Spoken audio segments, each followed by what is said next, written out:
Udara sore di kediaman mewah keluarga Danurejo selalu dipenuhi aroma melati dan rempah.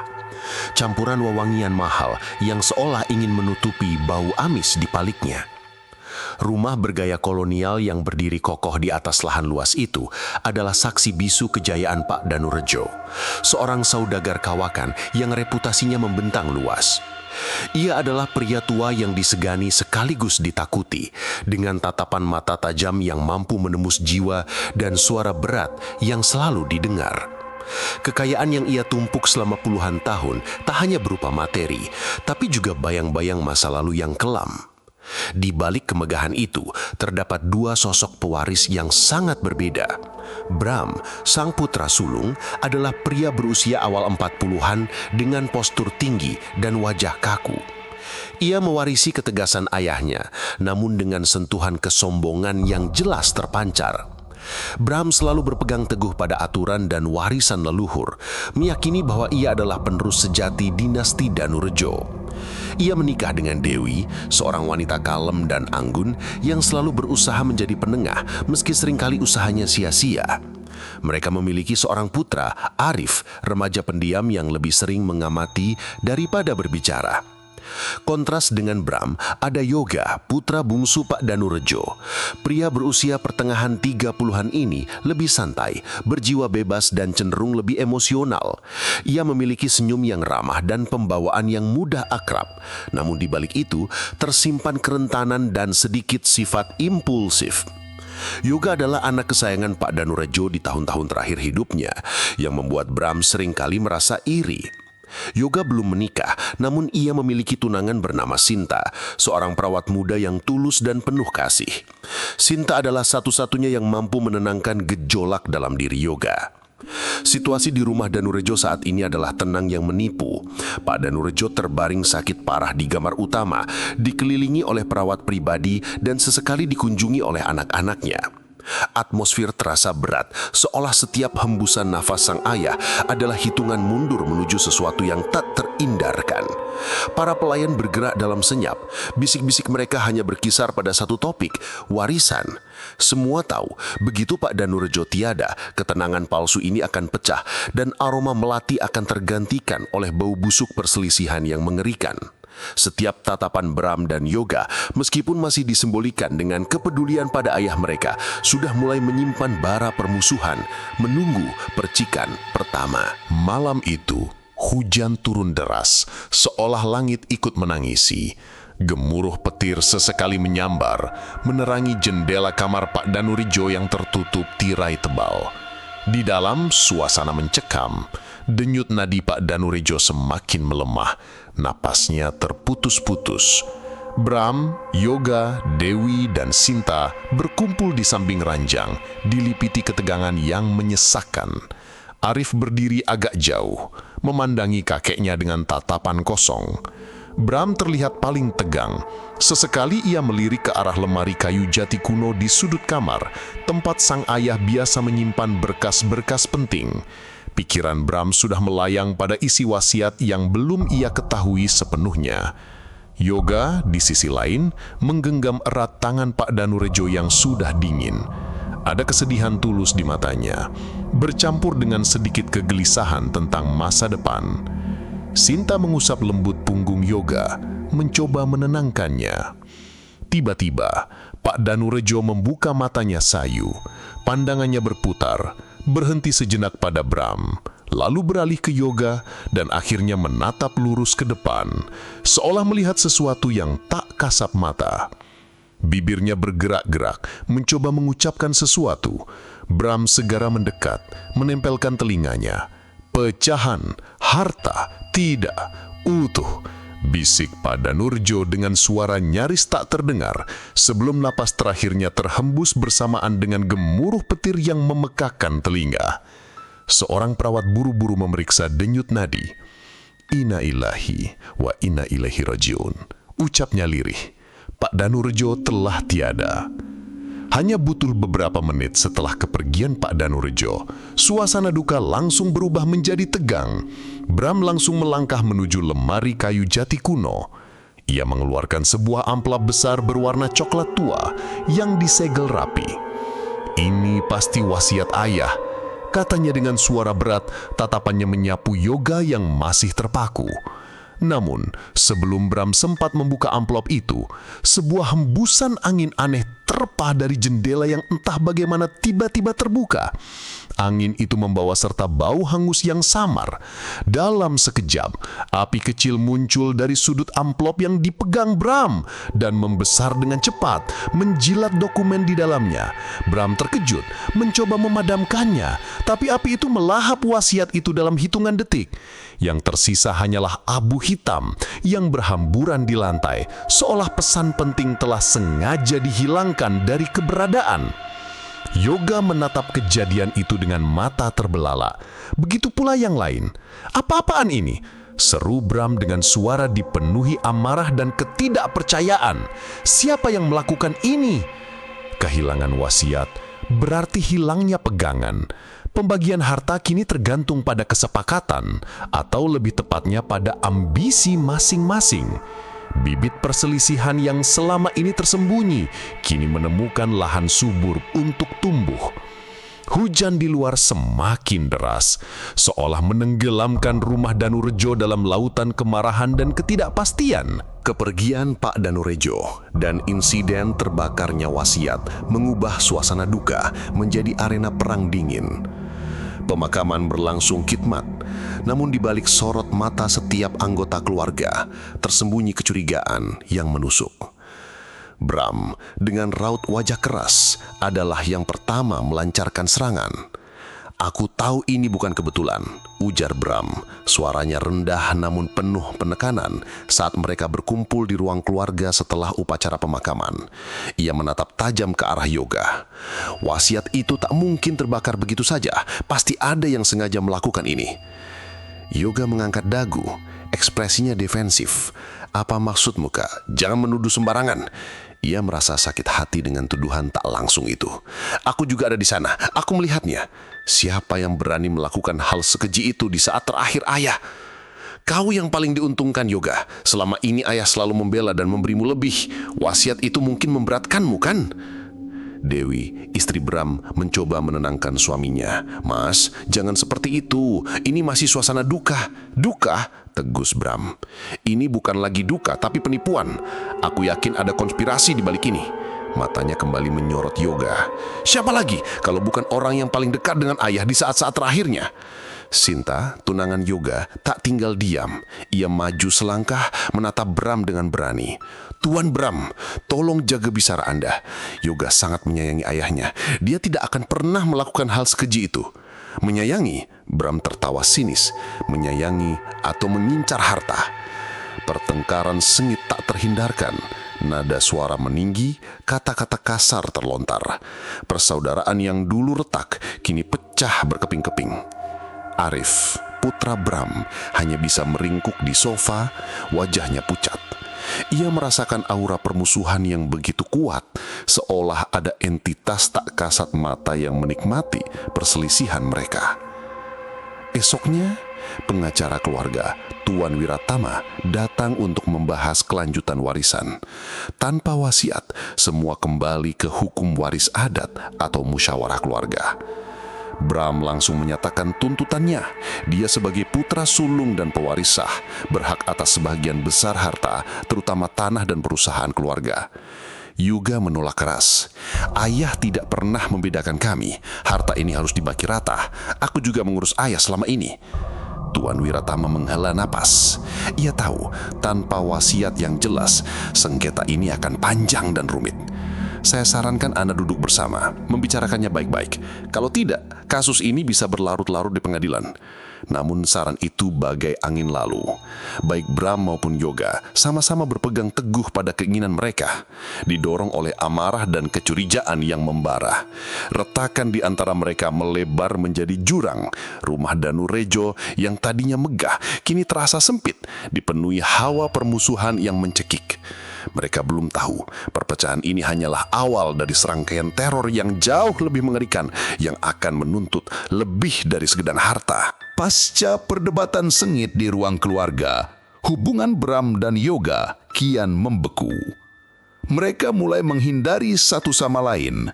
hanya berkomunikasi melalui pengacara atau surat menyurat resmi yang penuh dengan tuntutan dan penolakan. Rumah Danurejo yang luas kini terasa seperti dua kerajaan terpisah, dengan dinding tak kasat mata yang membentang di antara mereka. Para pelayan pun terbagi loyalitasnya, menciptakan suasana yang semakin tidak nyaman. Suatu sore, saat Yoga tengah membaca dokumen-dokumen lama di perpustakaan Pak Danurejo, ia merasakan dingin yang menusuk, padahal jendela tertutup rapat. Lampu di ruangan itu berkedip-kedip sebelum akhirnya padam total. Yoga meraih ponselnya untuk mencari penerangan, namun baterainya mendadak mati. Dalam kegelapan yang pekat, ia mendengar bisikan samar seolah ada yang memanggil namanya dari sudut ruangan. Yoga, harta bukan milikmu. Suara itu terdengar sangat dekat, dingin dan berdesir. Yoga merasakan bulu kuduknya merinding. Ia buru-buru menyalakan senter ponselnya yang entah bagaimana tiba-tiba menyala lagi. Tidak ada siapa-siapa di sana, hanya tumpukan buku-buku tua yang berdebu. Ia mencoba meyakinkan dirinya bahwa itu hanya halusinasi akibat stres. Sementara itu, di sisi lain rumah, Bram mengalami kejadian aneh lainnya. Saat ia memeriksa brankas pribadi ayahnya yang belum sempat dibuka, ia menemukan sebuah foto tua yang terselip di bawah tumpukan sertifikat. Foto itu menunjukkan Pak Danurejo muda bersama seorang wanita yang bukan ibu Bram atau Yoga, dengan seorang anak kecil di pangkuannya. Wajah anak itu mirip sekali dengan Pak Danurejo. Di balik foto itu ada tulisan samar, "Untukmu, darah yang terbuang." Bram mengerutkan kening. Siapa wanita ini? Siapa anak ini? Apakah ayah memiliki rahasia lain yang bisa mengancam warisan yang ia anggap miliknya sepenuhnya? Jantung Bram berdebar kencang, bukan karena takut, melainkan karena amarah yang mulai membakar. Ia merasa dikhianati. Keberadaan foto itu mengancam klaimnya dan bisa memperkeruh sengketa yang sudah panas. Ia memutuskan untuk merahasiakan penemuan ini, setidaknya untuk saat ini.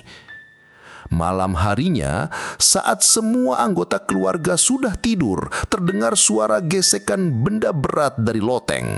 Suara itu terus berulang, seolah ada yang menyeret sesuatu yang besar. Dewi, istri Bram, terbangun dan membangunkan suaminya. "Mas, dengar suara apa itu di loteng?" Bram dan Yoga yang juga terbangun oleh suara itu dari kamar masing-masing keluar dari kamar mereka secara bersamaan. Mereka saling tatap sebentar, tatapan yang masih dipenuhi ketidakpercayaan sebelum sama-sama bergerak menuju tangga loteng. Suara itu semakin keras dan jelas, disertai dengan bunyi seperti pukulan berulang-ulang ke lantai kayu. Hawa dingin merambat dari loteng, mengisi lorong gelap dengan nuansa mencekam.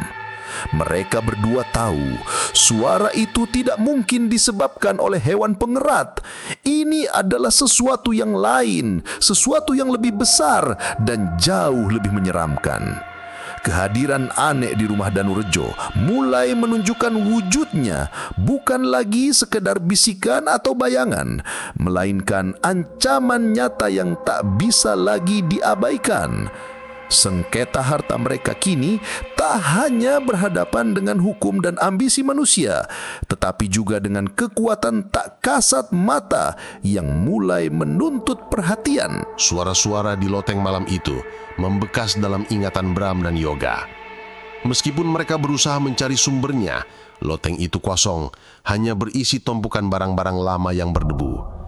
Tak ada jejak benda berat yang terseret, apalagi bekas pukulan. Kejadian itu menambah daftar panjang keanehan yang mulai terjadi di rumah Danurejo sejak kepergian Pak Danurejo dan terbakarnya wasiat. Keesokan harinya, kecurigaan Bram terhadap Yoga semakin mendalam. Ia semakin yakin bahwa Yoga menyembunyikan sesuatu, terutama setelah mengingat bisikan terakhir ayahnya tentang harta tidak utuh dan penemuan foto misterius itu. Bram memutuskan untuk mulai menyelidiki sendiri. Ia diam-diam menggeledah kamar Yoga saat adiknya itu pergi keluar. Namun yang ia temukan hanyalah dokumen-dokumen biasa dan beberapa barang pribadi yang tak relevan. Bram merasa frustasi. Sementara itu, Yoga mulai merasakan tekanan yang tak tertahankan. Teror yang dialaminya semakin sering dan intens. Setiap malam, ia mendengar bisikan-bisikan dingin yang menyebut namanya, terkadang diikuti dengan suara tawa cekikikan yang membuat bulu kuduknya merinding. Ia sering terbangun tengah malam karena merasa ada yang memperhatikannya, dan ketika ia membuka mata, seringkali ia melihat bayangan hitam melintas cepat di ambang pintu kamar. Barang-barang kecil di kamarnya sering berpindah tempat atau terjatuh sendiri. Suatu dini hari, Yoga terbangun dengan keringat dingin. Ia baru saja bermimpi buruk tentang Pak Danurejo yang berdiri di tengah kobaran api, menatapnya dengan marah. Saat ia mencoba bangkit, ia merasakan hawa dingin yang menusuk. Di dinding kamarnya, dengan jelas terlihat bekas telapak tangan yang menghitam, seolah baru saja menyentuh bara api. Telapak tangan itu sangat besar, jauh lebih besar dari tangan manusia biasa. Yoga bergidik ngeri, segera menyalakan lampu, namun bekas telapak tangan itu menghilang tanpa jejak, seolah tak pernah ada. Ia mencoba menceritakan hal ini kepada Sinta, tunangannya, namun Sinta hanya mengira Yoga kelelahan dan berhalusinasi akibat stres sengketa warisan. "Yoga, mungkin kamu butuh istirahat, jangan terlalu dipikirkan sengketa ini," bujuk Sinta lembut. Yoga merasa kesal karena tidak ada yang mempercayainya.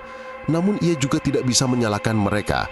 Bagaimana bisa ia menjelaskan sesuatu yang hilang tanpa jejak? Di sisi lain, Arif, putra Bram, yang pendiam dan peka, mulai merasakan energi negatif di rumah itu. Ia sering melihat bayangan sekilas di sudut matanya dan mendengar bisikan samar yang tidak bisa ia pahami. Ia sempat mencoba menceritakan pada ibunya, Dewi, namun Dewi hanya menganggapnya sebagai imajinasi anak kecil yang ketakutan. Arif kemudian memilih untuk menyimpan sendiri apa yang ia rasakan dan lihat, membuat coretan-coretan aneh di buku gambarnya yang menggambarkan sosok-sosok hitam dan api. Ketegangan di antara Bram dan Yoga semakin memuncak ketika rapat mediasi dengan Tuan Wiratama kembali gagal. Tidak ada satupun dari mereka yang mau mengalah. Sengketa harta kini bukan hanya tentang uang, tetapi tentang harga diri dan pengakuan. Dan di tengah pusaran konflik manusia ini, sebuah kekuatan gaib yang tak terlihat mulai bergerak, mengamati dan semakin berani menunjukkan kehadirannya, seolah menunggu waktu yang tepat untuk menyerang. Mereka belum tahu, jejak yang hilang dan bisikan di kegelapan itu adalah pertanda awal dari kengerian yang sesungguhnya. Teror di rumah Danurejo semakin menjadi-jadi. Bisikan dan penampakan bayangan kini bukan lagi hanya dialami oleh Yoga, melainkan mulai merayap ke anggota keluarga lainnya. Dewi, istri Bram, mulai sering terbangun di malam hari karena merasa ada yang mengawasinya. Ia sering melihat bayangan hitam melintas cepat di cermin kamar mandi atau merasakan hembusan napas dingin di tengkuknya saat ia sendirian di dapur. Puncaknya, suatu malam, Dewi mengalami mimpi buruk yang terasa sangat nyata. Ia bermimpi terjebak di sebuah ruangan gelap dan sesosok pria tinggi dengan mata merah menyala berdiri di depannya. Pria itu menunjuk ke arahnya dan sebuah suara berat menggemakan, "Kalian semua akan membayar karena keserakahan kalian." Dewi terbangun dengan napas terengah-engah, tubuhnya gemetar ketakutan. Ia mencoba menceritakan mimpinya pada Bram, namun Bram hanya menganggapnya sebagai imbas dari stres akibat sengketa. Sementara itu, Yoga semakin tertekan. Tekanan dari Bram yang terus mendesaknya untuk menyerahkan bagian warisan, ditambah dengan teror gaib yang semakin intens, membuatnya nyaris gila. Ia sering melihat arwah Pak Danurejo di sudut-sudut rumah, namun arwah itu tidak pernah tersenyum atau berbicara, hanya menatapnya dengan tatapan kosong dan penuh penyesalan. Yoga merasa ayahnya sedang menghukumnya, atau mungkin memperingatkannya.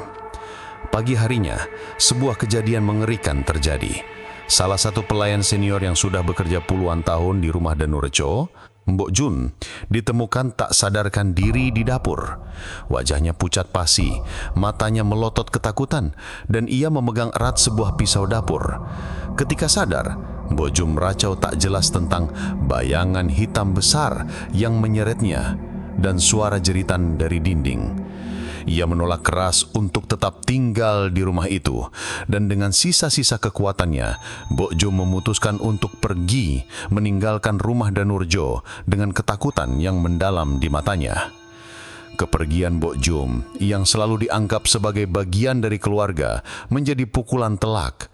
Kehilangan ini membuat Sinta mulai merasakan ada yang tidak beres. Ia melihat perubahan drastis pada Yoga. Tunangannya itu terlihat kurus, sering melamun, dan selalu tampak gelisah. Ia juga mulai merasakan aura aneh di rumah itu, meskipun ia tidak mengalami penampakan sejelas Yoga.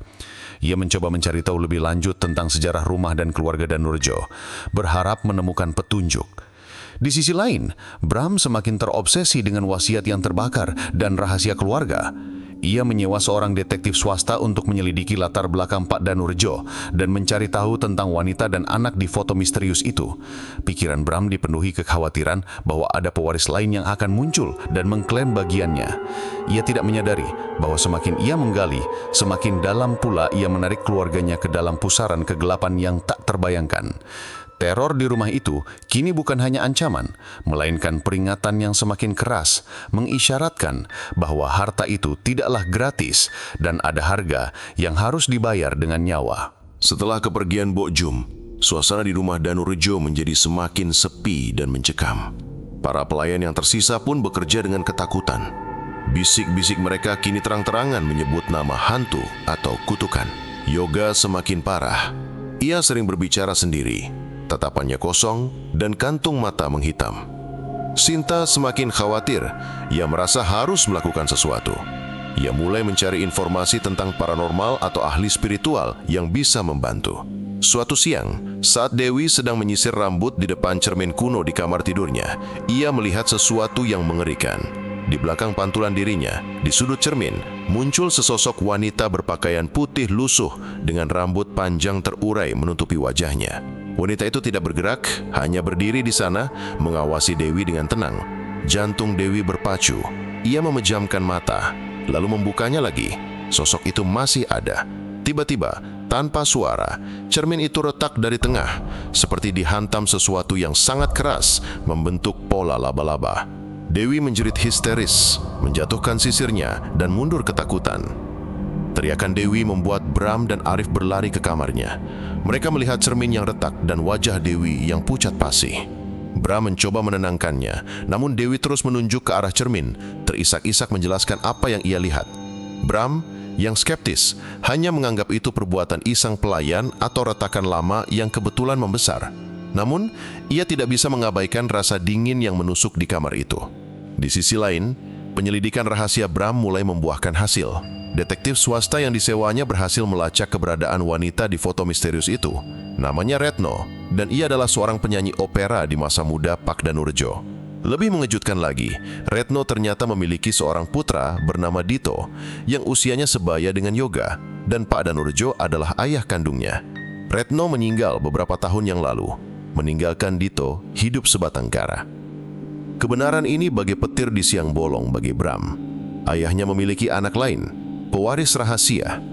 Kemarahan Bram memuncak bukan hanya pada ayahnya yang telah membohongi mereka, tapi juga pada Yoga. Ia curiga Yoga mungkin sudah tahu tentang Dito dan berusaha menyembunyikannya. Ini berarti warisan yang ia klaim akan terbagi lagi, bahkan mungkin lebih kecil. Bram merasa dunia berkonspirasi melawannya. Malam harinya, teror paling mengerikan menimpa Arif. Remaja itu tidur di kamarnya saat ia merasakan ranjangnya bergetar hebat. Ia membuka mata dan melihat di sudut kamarnya 3 sosok bayangan hitam berdiri tegak, tingginya melebihi pintu. Salah satu sosok itu perlahan mendekat, diikuti oleh 2 sosok lainnya. Arif mencoba berteriak, namun suaranya tercekat di tenggorokannya. Ia merasakan dingin yang menusuk, seolah jiwanya akan dicabut. Bram, yang mendengar suara aneh dari kamar Arif, segera mendatangi putranya. Ia menemukan Arif meringkuk ketakutan, tubuhnya gemetar hebat. Arif tidak bisa bicara, hanya menunjuk-nunjuk ke arah sudut kamar dengan mata melotot. Malam itu, Bram memutuskan. Ia tidak bisa lagi mengabaikan semua keanehan ini. Ada sesuatu yang sangat jahat di rumah ini, dan ia harus menghadapinya. Ia tidak tahu bahwa ia akan segera dihadapkan pada kebenaran yang jauh lebih gelap daripada sekedar sengketa harta, sebuah kebenaran yang akan menuntut korban nyawa. Setelah teror yang menimpa Arif, ketakutan akhirnya menyelimuti seluruh keluarga Danurejo. Bahkan Bram yang skeptis pun tidak bisa lagi menyangkal bahwa ada sesuatu yang sangat jahat di rumah itu. Ia memutuskan untuk meminta bantuan profesional. Atas rekomendasi Sinta yang sudah lebih dulu mencari tahu, mereka sepakat memanggil seorang paranormal ternama bernama Ki Santosa yang dikenal mampu berkomunikasi dengan dunia lain. Ki Santosa datang ke rumah Danurejo pada sore hari. Aura ketenangannya berbanding terbalik dengan kekacauan di dalam rumah. Begitu melangkah masuk, Ki Santosa langsung merasakan hawa dingin yang menusuk dan energi negatif yang pekat. Matanya menyapu setiap sudut, berhenti sejenak di tempat wasiat terbakar, lalu menatap tajam ke arah Bram dan Yoga secara bergantian. "Rumah ini diselimuti kabut dendam," ujar Ki Santosa dengan suara berat, pandangannya menerawang. "Ada arwah yang terikat kuat di sini, menuntut balasan atas ketidakadilan. Dan ia tidak sendirian. Ada entitas lain yang jauh lebih purba dan haus darah, tertarik pada energi negatif dari perselisihan kalian." Ki Santosa kemudian menjelaskan bahwa terbakarnya wasiat bukanlah kecelakaan. Itu adalah ulah entitas jahat yang sengaja mengacaukan pembagian harta, memicu konflik karena mereka memakan energi negatif dari amarah, keserakahan, dan ketakutan manusia. Lebih mengejutkan lagi, Ki Santosa mengungkapkan bahwa arwah Pak Danurjo sendiri tidak tenang. Ia terjebak di antara dunia karena penyesalannya yang mendalam, dan arwahnya terus-menerus diganggu oleh entitas jahat tersebut. Entitas itu ingin agar kalian saling menghancurkan sampai tidak ada lagi yang tersisa. Mereka menginginkan rumah ini kosong dan jiwa-jiwa kalian sebagai bayaran. Bram yang tadinya masih ragu, terdiam kaku mendengar penjelasan itu. Yoga sudah pucat pasi. Ki Santosa kemudian melakukan ritual kecil untuk merasakan lebih dalam. Tiba-tiba tubuhnya menegang. Ia melihat ke arah Bram. "Tuan Bram, ada rahasia yang Anda simpan. Rahasia itu adalah kunci dari pintu masuk entitas ini." Bram terkejut. Keringat dingin membasahi pelipisnya. Ia teringat foto Retno dan Dito. Ia merasa terpojok. Yoga yang melihat reaksi Bram semakin curiga. Ki Santosa melanjutkan, "Malam ini akan menjadi puncaknya. Energi mereka paling kuat saat bulan purnama dan hawa nafsu manusia memuncak. Kalian harus bersatu atau kalian akan kehilangan segalanya termasuk nyawa." Ia memberikan sebuah jimat kecil yang terbuat dari kayu berukir kepada setiap anggota keluarga dan meminta mereka tidak pernah melepaskannya. Ketika malam tiba, suasana di rumah Danurejo terasa sangat mencekam. Angin berdesir melalui celah-celah jendela yang tertutup, menciptakan suara-suara aneh. Lampu-lampu mulai meredup dan berkedip. Bram, Yoga, Dewi, Sinta, dan Arif berkumpul di ruang tamu, duduk berdekatan, menggenggam erah jimat dari Ki Santosa. Ketegangan menggantung di udara. Tiba-tiba, suara benturan keras terdengar dari lantai atas, diikuti suara derap langkah berat yang mendekati ke arah tangga. Bram segera meraih tongkat kayu yang ada di sampingnya. Yoga berdiri di sampingnya meski tubuhnya gemetar. Cahaya bulan purnama menembus jendela besar di ruang tamu, menerangi sebuah siluet tinggi dan gelap yang perlahan-lahan menuruni tangga. Itu bukan lagi bayangan, melainkan sosok yang jelas namun samar. Matanya bersinar merah menyala dan ia mengayunkan sesuatu yang tampak seperti kapak tua yang berkarat. Aroma amis darah menyerobrot, memenuhi ruangan membuat nafas tersegak. Entitas itu telah datang dan ia tidak datang sendirian. Malam pertama dari klimaks teror di rumah Danurejo telah dimulai, menuntut pertanggungjawaban atas keserakahan yang telah merusak kedamaian. Sosok hitam tinggi dengan mata merah menyala dan kapak berkarat di tangan itu melangkah turun dari tangga, mengisi ruang keluarga dengan aura dingin yang mematikan.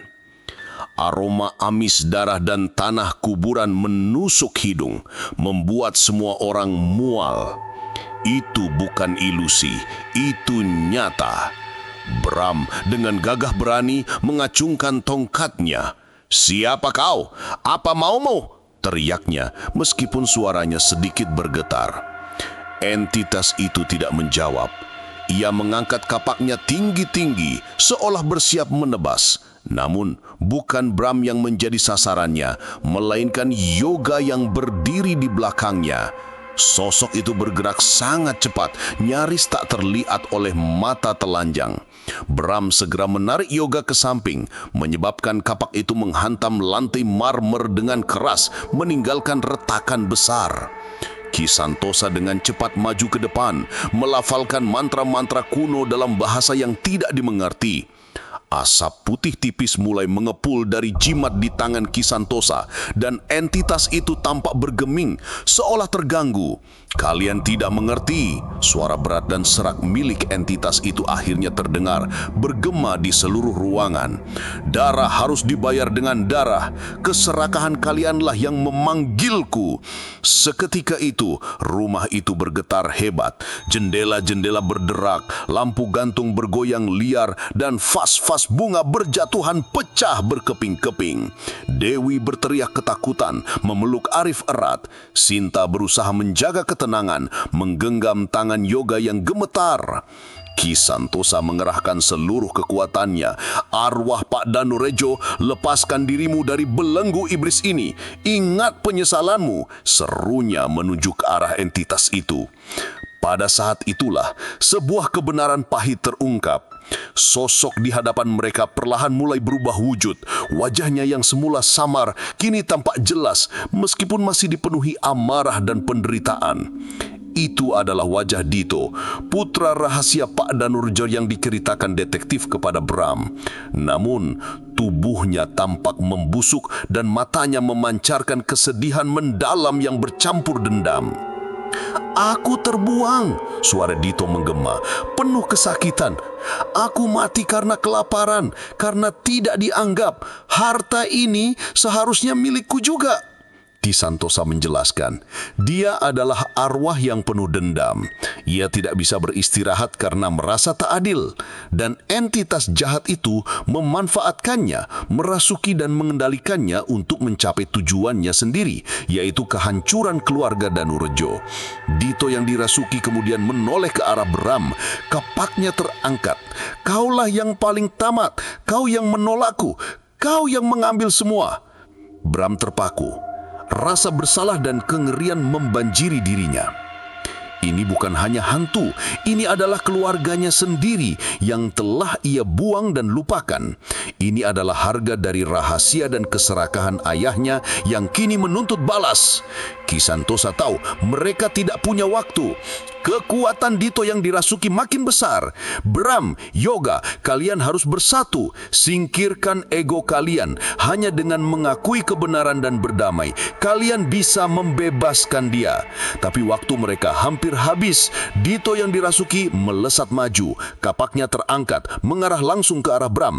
Bram berusaha menghindar, namun ia terlalu lambat. Kapak berkarat yang diayunkan Dito yang dirasuki melesat cepat ke arah Bram. Dalam sepersekian detik, Yoga bergerak. Dengan refleksi yang mengejutkan, ia mendorong Bram ke samping, namun ia sendiri tidak sempat menghindar sempurna. Kapak itu menggores lengan Yoga dalam, darah segar langsung merembes membasahi bajunya. Yoga terhuyung, menahan erangan. Yoga, bekik Sinta bergegas mendekat. Dito yang dirasuki sejenak membeku, seolah ada sesuatu yang menghalangi gerakannya. Mata merahnya berkedip, menunjukkan sedikit keraguan. Entitas jahat yang merasukinya sepertinya tidak menyangka akan ada tindakan pengorbanan di tengah kebencian. Ki Santosa melihat celah ini. Sekarang, Bram, Yoga, katakan pada arwah Dito, akui keberadaannya, bebaskan dia dari dendam ini. Serunya mendesak. Bram menatap Yoga melihat darah mengalir dari lengan adiknya. Rasa bersalah yang menusuk ditambah dengan kengerian yang baru saja ia saksikan akhirnya melunturkan egonya. Ia melihat Arif yang ketakutan di pelukan Dewi dan menyadari bahwa harta tak sebanding dengan nyawa dan keluarga. "Dito!" teriak Bram, suaranya parau. Ia melangkah maju meski tangannya gemetar. Aku mengakui dirimu. Kau adalah bagian dari keluarga ini, anak dari ayah kami. Maafkan kami, maafkan ayah kami yang telah menelantarkanmu." Yoga meskipun menahan perih di lengannya juga ikut bersuara. Kakakmu benar, Dito. Kau berhak atas bagianmu. Kami seharusnya tidak mengabaikanmu. Kata-kata pengakuan itu bagaikan kunci yang membuka belenggu. Arwah Dito yang dirasuki mulai bereaksi lebih kuat. Tubuhnya bergetar hebat dan jeritan kesakitan keluar dari bibirnya, bukan jeritan dendam, melainkan jeritan penderitaan. Entitas jahat yang merasukinya mulai menunjukkan perlawanan, mencoba mempertahankan kendalinya. Sosok Dito berkedip-kedip, terkadang menjadi kabut hitam, terkadang kembali menjadi wujud Dito yang membusuk. Ki Santosa tak menyanyiakan kesempatan ini. Ia maju ke depan Dito, meletakkan tangannya di dada Dito yang dirasuki. Jimat di tangannya memancarkan cahaya terang. Ia melafalkan mantra dengan suara yang lebih kuat, menuntut entitas jahat itu pergi. Pulanglah, kau tidak punya tempat di sini. Cahaya kebenaran akan mengusir kegelapanmu. Dito menjerit sekali lagi. Suara itu bukan lagi miliknya, melainkan suara berat dan mengerikan dari entitas yang kini dipaksa keluar. Perlahan bayangan hitam mulai merangkak keluar dari tubuh Dito yang transparan, menggeliat dan berteriak kesakitan saat cahaya dari jimat Ki Santosa membakarnya. Sosok hitam itu mencoba menyerang Ki Santosa, namun terhalang oleh energi pelindung. Akhirnya dengan raungan terakhir yang memekakan telinga, entitas jahat itu pecah menjadi butiran asap hitam dan menghilang ke dalam kegelapan malam. Setelah entitas itu pergi, tubuh arwah Dito mulai memudar. Namun kali ini ekspresinya bukan lagi dendam, melainkan kesedihan yang damai. Ia menatap Bram dan Yoga, mengangguk kecil seolah memaafkan. Sebuah cahaya putih lembut menyelimuti dirinya dan arwah Dito akhirnya menghilang, naik ke atas, menemukan kedamaian yang selama ini ia cari. Keheningan melingkupi ruang keluarga yang porak-poranda. Bram terduduk lemas, disusul Yoga yang ambruk menahan sakit di lengannya. Air mata membasahi pipi Dewi yang memeluk Arif erat. Sinta segera merawat luka Yoga. Ki Santosa berdiri di sana, nafasnya terengah-engah, namun senyum tipis terukir di bibirnya. Mereka telah melewati puncak badai, namun kerusakan telah terjadi. Rumah ini dan keluarga ini tak akan pernah sama lagi. Pagi hari setelah malam yang mengerikan, rumah Danurejo tampak porak-poranda. Pecahan vas dan perabot berserakan di ruang keluarga. Retakan di lantai marmer menjadi saksi bisu pertarungan melawan entitas jahat. Namun, yang lebih parah dari kerusakan fisik adalah luka psikologis yang membekas pada setiap anggota keluarga. Yoga dibawa ke rumah sakit untuk mendapatkan perawatan pada lengannya yang tergores dalam. Lukanya tidak parah secara fisik, namun ia tampak sangat terguncang. Sinta setia mendampinginya, mencoba memberikan ketenangan di tengah trauma yang baru saja mereka alami. Yoga sesekali masih bergidik, teringat wajah Dito yang dirasuki dan teriakan mengerikan dari entitas itu. Di rumah, Bram duduk di ruang tamu yang berantakan, menatap kosong ke arah retakan di lantai. Ia tak lagi memikirkan harta, pikirannya dipenuhi penyesalan atas kesombongan dan kebutaannya selama ini. Pengakuan arwah Dito tentang penelantaran dan kematiannya yang tragis menghantamnya telak. Rasa bersalah yang tak terhingga membebani hatinya. Ia juga teringat wajah Arif yang ketakutan. Putra sulungnya itu masih terlihat trauma, memilih bersembunyi di kamar dan enggan berbicara. Dewi sendiri, meskipun masih pucat, mencoba menguatkan diri demi putranya. Ki Santosa masih berada di rumah itu, membimbing mereka dalam upaya membersihkan energi negatif yang masih tersisa. Ia menyarankan mereka untuk segera melakukan ritual pengampunan dan doa bersama untuk arwah Pak Danurejo dan Dito, agar keduanya benar-benar menemukan kedamaian. Kunci dari semua ini adalah keikhlasan dan persatuan. Harta tidak akan pernah membawa kebahagiaan jika dibangun di atas penderitaan orang lain, pesan Ki Santosa. Bram mengangguk pelan. Saya mengerti, Ki. Saya akan memperbaiki semuanya, ucapnya lirih. Sore harinya, saat Yoga kembali dari rumah sakit, Bram langsung menghampirinya. Untuk pertama kalinya dalam waktu yang lama, tidak ada lagi kecurigaan atau amarah di mata mereka. Hanya ada kelelahan dan kesadaran yang mendalam. Yoga, aku minta maaf. Aku salah. Aku terlalu serakah. Aku tidak menyangka ayah dan Dito. Yoga menatap kakaknya. Rasa sakit di lengannya masih terasa, namun sakit hati yang dulu membekas kini perlahan memudar. Ia tahu Bram juga korban dari situasi ini. Sudahlah kak, kita sudah melewatinya. Yang penting sekarang kita selamat. Momen itu menjadi titik balik bagi hubungan mereka. Mereka berdua duduk bersama dengan bimbingan Ki Santosa membahas rencana ke depan. Bram dengan tulus menawarkan pembagian harta yang adil, termasuk mengalokasikan sebagian untuk amal atas nama Dito dan Pak Danurejo sebagai bentuk penebusan dosa. Yoga menerima dengan lapang dada. Mereka bersepakat untuk menjual sebagian besar properti yang bermasalah, termasuk rumah megah ini, dan hanya mempertahankan yang benar-benar penting. Meskipun masalah utama telah selesai dan arwah Dito telah pergi, hawa dingin dan ketakutan tidak serta-merta hilang dari rumah Danurejo.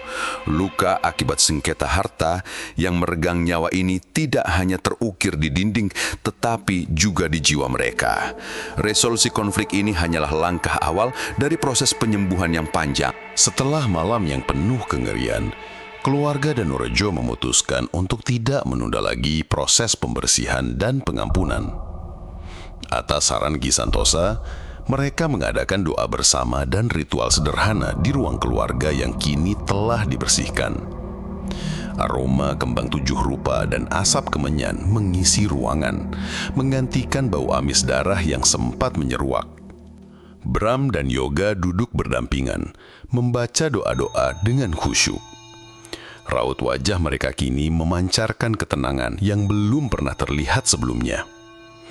Dewi menggenggam tangan Arif yang untuk pertama kalinya sejak malam itu menunjukkan sedikit senyum.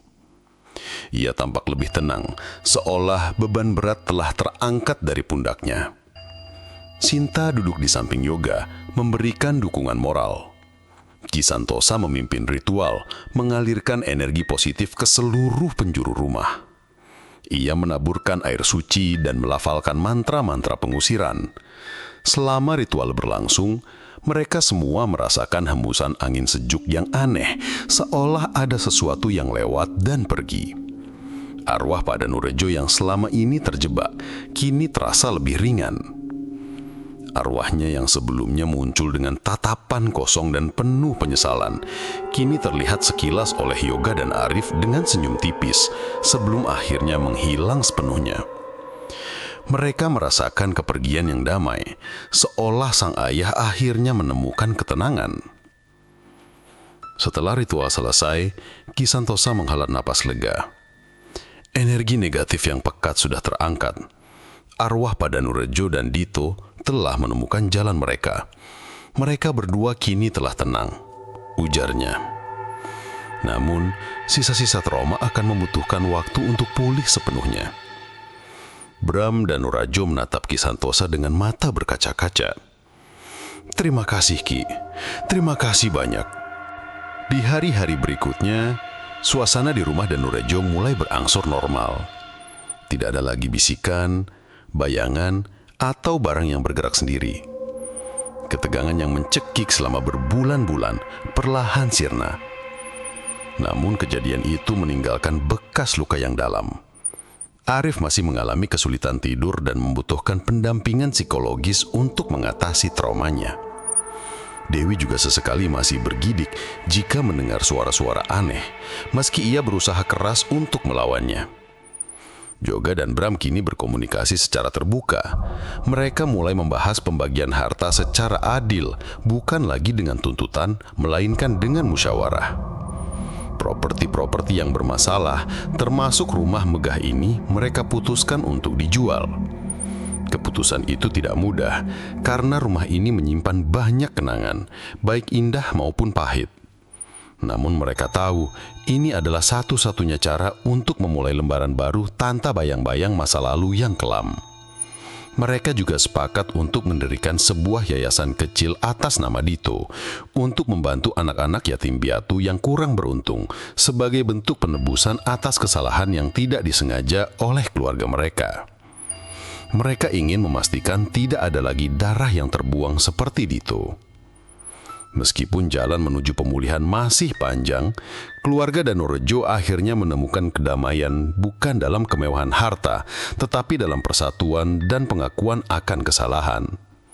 Mereka belajar bahwa ada harga yang harus dibayar, jauh lebih mahal dari sekedar uang ketika nafsu menguasai jiwa. Bulan-bulan berlalu, rumah Danurejo yang dulunya megah dan mencekam, kini telah resmi terjual kepada investor yang berencana mengubahnya menjadi butik hotel. Barang-barang berharga dan kenangan pahit telah dikemas, dan keluarga itu bersiap untuk memulai hidup baru di tempat terpisah, namun dengan ikatan yang lebih kuat. Bram dan Dewi memutuskan untuk membeli sebuah rumah yang lebih sederhana namun nyaman, tidak jauh dari pusat kota. Bram yang kini lebih fokus pada keseimbangan hidup, mulai aktif dalam kegiatan sosial dan lebih banyak meluangkan waktu untuk Arif. Trauma Arif perlahan mulai memudar, ia kini lebih terbuka dan sering menghabiskan waktu bersama ayahnya, belajar dari kesalahan masa lalu. Dewi yang sebelumnya dikenal sebagai penengah yang pasif, kini menjadi lebih kuat dan vokal dalam menyuarakan pendapatnya, memastikan keluarga mereka tidak terjerumus dalam kesalahan yang sama. Dana hasil penjualan aset-aset Danurejo telah dibagi secara adil, termasuk alokasi besar untuk Yayasan Dito yang baru saja mereka dirikan. Yayasan ini fokus pada pendidikan dan kesejahteraan anak-anak yatim piatu, memastikan kisah tragis Dito tidak terulang. Bram dan Yoga secara berkala mengunjungi yayasan tersebut, melihat secara langsung bagaimana sebagian dari harta keluarga kini membawa manfaat bagi banyak orang. Meskipun teror telah berlalu dan arwah-arwah telah menemukan kedamaian, keluarga Danurejo tidak akan pernah melupakan pelajaran pahit yang mereka dapatkan. Mereka belajar bahwa harta benda hanyalah titipan, dan keserakahan dapat mengundang kekuatan gelap yang jauh lebih mengerikan dari sekedar kehilangan materi. Kisah sengketa harta meregang nyawa akan selalu menjadi pengingat bagi mereka akan pentingnya persatuan, pengampunan, dan kejujuran. Mereka telah melewati api, dan dari abu kehancuran, mereka menemukan kedamaian dan makna sejati dari sebuah keluarga. 3 tahun telah berlalu sejak malam mengerikan di rumah Danurejo. Kota tempat keluarga itu dahulu tinggal telah melupakan desas-desus kelam tentang sengketa harta yang berujung teror. Rumah megah itu kini berdiri gagah sebagai sebuah butik hotel mewah, dihiasi lampu-lampu temaram dan taman yang terawat. Para tamu mengagumi arsitektur kolonialnya, tak menyadari kisah mengerikan yang tersimpan di balik dindingnya. Hantu-hantu yang pernah berkeliaran di sana telah pergi, digantikan oleh aroma kopi dan tawa pelancong. Bram kini menjalani hidup yang lebih tenang. Ia telah melepas sebagian besar kendali atas bisnis warisan ayahnya, menyerahkan kepada manajer profesional, dan lebih banyak menghabiskan waktu dengan keluarga. Hubungannya dengan Dewi semakin harmonis, dan Arif tumbuh menjadi remaja yang ceria dan percaya diri. Meskipun sesekali masih ada bayangan ketakutan yang melintas di matanya saat ia mendengar cerita horor. Bram memastikan untuk selalu mengingatkan Arif tentang pentingnya kejujuran dan persaudaraan, agar tidak mengulangi kesalahan masa lalu. Ia juga aktif mengelola Yayasan Dito, yang kini telah berkembang pesat dan membantu ratusan anak yatim piatu. Di sisi lain kota, Yoga telah benar-benar menemukan kedamaian. Usaha kulinernya berkembang pesat, didukung penuh oleh Sinta yang kini telah menjadi istrinya. Mereka hidup sederhana namun penuh kebahagiaan. Yoga sesekali masih teringat kenangan pahit di rumah Danurejo, terutama saat melihat goresan luka di lengannya. Namun kenangan itu bukan lagi sumber ketakutan, melainkan pengingat akan pelajaran berharga. Ia dan Sinta sering menyumbangkan sebagian keuntungan mereka untuk Yayasan Dito, menjaga ikatan batin dengan keluarga dan masa lalu. Jarak fisik memang memisahkan Bram dan Yoga, namun ikatan persaudaraan mereka kini lebih kuat dari sebelumnya. Mereka rutin berkomunikasi, bukan lagi untuk membahas sengketa, melainkan untuk berbagi cerita tentang kehidupan dan saling mendukung. Mereka telah belajar bahwa persatuan keluarga jauh lebih berharga daripada seluruh harta di dunia. Kisah sengketa harta meregang nyawa yang dulu menjadi bisikan menakutkan, kini telah memudar menjadi kenangan pahit bagi mereka yang mengalaminya. Namun bagi keluarga Danurejo, ini adalah pelajaran kekal tentang dampak buruk keserakahan, pentingnya pengampunan, dan keberanian untuk menghadapi kebenaran, bahkan jika itu berarti harus berhadapan dengan teror dari dunia lain. Waktu terus bergulir, membawa perubahan dan pemulihan. Mantan rumah keluarga Danurejo yang kini telah bertransformasi menjadi hotel mewah bernama The Danurejo Manor tidak lagi menyimpan aura kelam. Para staf hotel dan pemilik baru tidak pernah tahu atau merasakan teror yang pernah menyelimuti dinding-dinding itu. Mereka hanya melihat keindahan arsitektur klasik dan potensi bisnis yang cerah. Bram menemukan kedamaian dalam kesibukannya mengurus yayasan. Ia sering terlihat bermain dengan anak-anak yatim piatu di sana. Senyum tulus jarang lepas dari bibirnya. Ia menyadari bahwa warisan sejati bukanlah harta benda yang menumpuk, melainkan kemampuan untuk memberikan manfaat bagi sesama dan memperbaiki kesalahan masa lalu. Dewi mendukung penuh setiap langkah suaminya, dan Arif tumbuh menjadi pemuda yang cerdas dan berempati, menjauhi sifat-sifat serakah yang pernah melanda keluarganya. Ia bahkan tertarik untuk belajar tentang filantropi, terinspirasi oleh pekerjaan ayahnya di yayasan. Di sisi lain, Yoga dan Sinta telah membangun keluarga kecil mereka sendiri. Mereka dikaruniai seorang putri yang cantik, yang mereka beri nama Indah. Yoga sering bercerita kepada putrinya tentang pentingnya berbagi, kejujuran, dan bagaimana keserakahan bisa membawa kehancuran. Ia tidak pernah secara eksplisit menceritakan detail mengerikan yang mereka alami, tetapi ia menanamkan nilai-nilai yang ia pelajari dari pengalaman pahit itu. Kehidupan sederhana mereka jauh dari sorotan dan kekayaan, namun dipenuhi cinta dan kebahagiaan. Meskipun terpisah jarak, keluarga Danurejo tidak putus hubungan.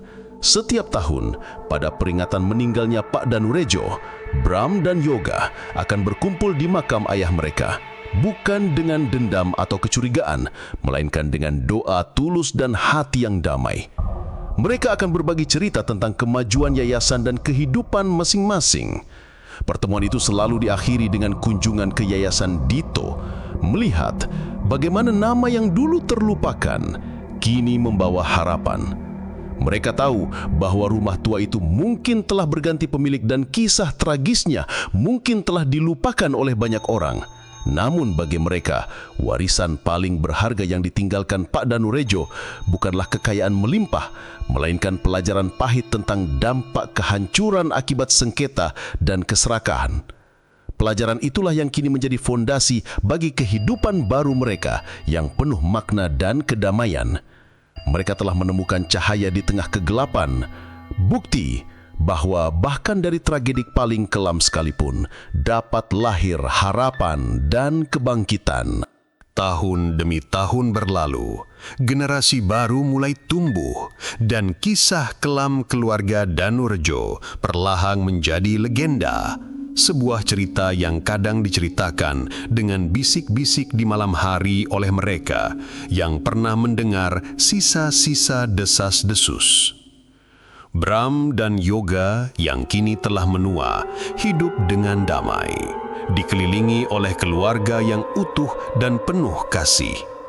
Mereka adalah bukti hidup bahwa penebusan dosa itu mungkin, dan kedamaian bisa ditemukan bahkan setelah melewati badai panging mengeramkan. The Danurejo Manor, bekas rumah angker itu, kini menjadi destinasi populer. Para pengunjung datang dan pergi, menikmati kemewahan dan keindahan arsitektur kuno. Sesekali, di malam-malam tertentu, saat angin berdesir melewati jendela-jendela tinggi, beberapa tamu mungkin akan mendengar bisikan samar. Bukan lagi bisikan penuh dendam dari entitas jahat, melainkan hembusan lembut yang terasa seperti desahan lega, atau mungkin suara terima kasih yang sunyi. Konon, itu adalah bisikan arwah Pak Danurejo dan Dito yang kini telah benar-benar menemukan istirahat mereka. Berterima kasih karena telah dibebaskan dari belenggu keserakahan. Arif, kini seorang pemuda dewasa, sesekali mengunjungi The Danurejo Manor dengan caranya sendiri, bukan sebagai tamu, melainkan sebagai penziarah. Dia akan berdiri di kejauhan, memandangi rumah itu, mengingat kengerian yang pernah ia alami, dan juga kebangkitan keluarganya. Ia sering menempatkan diri untuk mampir ke Yayasan Dito yang kini dikelola sepenuhnya oleh tim profesional dan terus berkembang, membantu lebih banyak anak-anak yang membutuhkan. Bagi Arif, itu adalah monumen nyata dari warisan sejati keluarganya, bukan kekayaan, melainkan pelajaran tentang empati, keadilan, dan kekuatan pengampunan. Kutukan yang dipicu oleh keserakahan telah putus, digantikan oleh berkah kedamaian yang tak ternilai harganya. Dan dalam bisikan angin malam, terdengar nyanyian sunyi, mengisahkan tentang sebuah keluarga yang berhasil menemukan cahaya setelah menari di batas kegelapan.